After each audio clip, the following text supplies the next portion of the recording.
C'est un roman qui paraît simple au premier abord, mais qui est très tendre et qui enveloppe ses personnages de beaucoup de pudeur. Et je trouve que c'est au fur et à mesure de la lecture qu'on voit toute la densité qu'il y a en fait dans l'écriture. Donc ça m'a beaucoup touchée.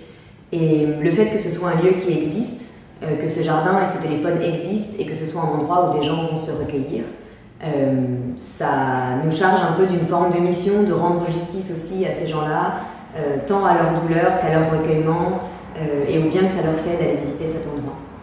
J'avais l'impression que ces moments-là, c'était des listes d'objets, des listes d'habitudes, des listes de mots, des listes de musique, et c'était un peu comme si c'était les seules choses auxquelles les personnages pouvaient se raccrocher dans l'immensité de la douleur, de la perte, du deuil. Et il y avait quelque chose de très concret que je voulais rendre, qui me semblait nécessaire pour les personnages. Et j'ai jamais eu envie de m'en débarrasser. On a vraiment essayé, avec Fred, de les investir aussi, ces petits passages-là, autant que tout le reste du roman qui est plus rédigé.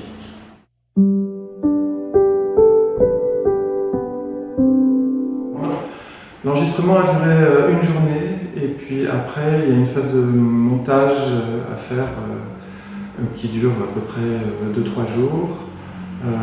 Une phase de composition de musique aussi. Et puis après, faire un assemblage du tout. Quelques passages avec des effets de radio quand le personnage principal fait ses émissions de radio. La musique, normalement, on a des phases de réflexion pour chercher des thèmes ou des choses comme ça. Et en fait, ici, le thème a été trouvé extrêmement rapidement.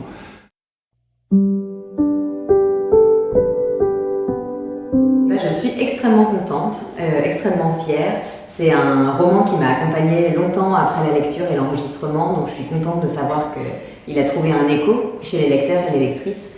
Et puis l'exercice du livre audio, c'est un exercice pour lequel j'ai eu un coup de cœur immédiat. Alors de savoir qu'il y a un répondant en face avec du plaisir aussi à l'écoute, ça me conforte dans le fait d'en faire toujours plus.